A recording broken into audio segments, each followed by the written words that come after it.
วัสดีลูกค้าสาว PCT เรานะว่าเมื่อนี้เรามีงาน PCT เวียดนามมาแนะนำเนาะว่าเป็นยี่ห้อเทคนิคงานใส่งอนลอยได้ตัวนี้นะลูกค้าเด้อโอ้แรงซี่ปืนมันอย่างนี้จะเนียนจะละเอียดเด้อลูกค้าเป็นไงซี่มันจะเนียนจะละเอียดทำงานใส่งอนซี่มันเป็นไงแบบลูกค้ามาส่งเทียบกับงานทั้งนั้นจะแตกต่างกันหลายว่าแรงซี่งานทั้งนั้นจะโบเนียนแล้วก็ค่าจับกองเนี่ยลูกค้าสังเกตว่าค่าจับกองของฮานอยนี่มันจะน้อยเป็นค่า11มิลนะเพราะว่าตัวนี้จะเป็นค่าใหญ่ถ้าลูกค้าอันใดซื้อปืนนะเราเข้าว่างานใส่งอนบอกมันยังแล้วค่าจับกองน้อยบนโมเมนต์ตัวนั้นเนี่ยมันเป็นงานฮานอยเนาะค่าจับกองน้อยนะลูกค้าเบิ่งตัวนี้ก็ได้นะงานใส่งอนมันจะค่าจับกองใหญ่งานฮานอยค่าจับกองน้อยแล้วก็ซี่คิวกล้อง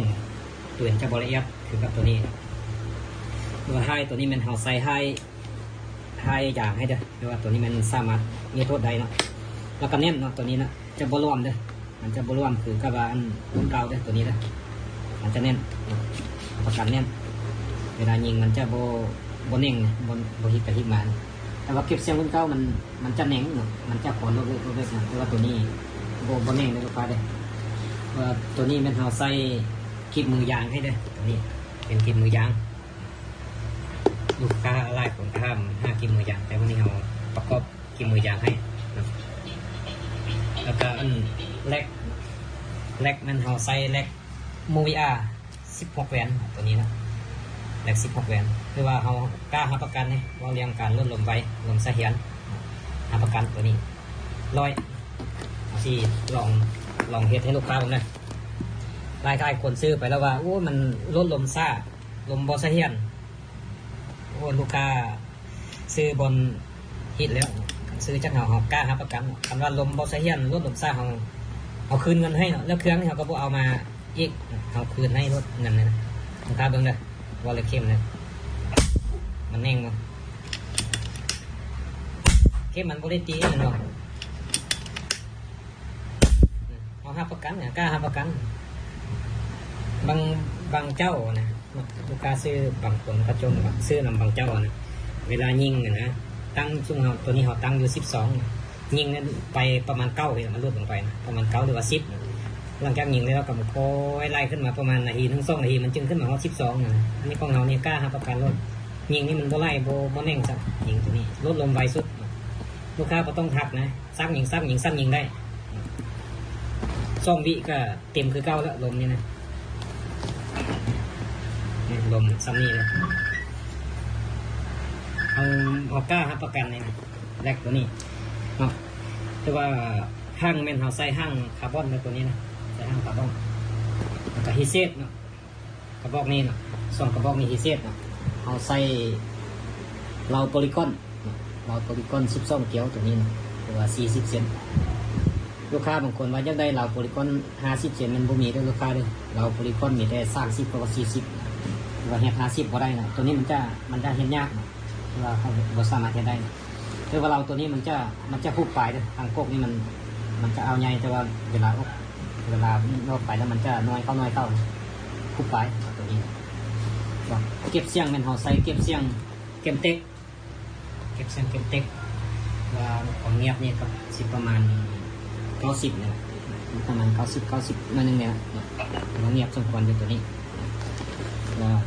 กล้องเป็นกล้อง BSA เนาะกล้อง BSA ขยายตามซูมในตัวนี้นะเส้นเล็งขยายตามซูม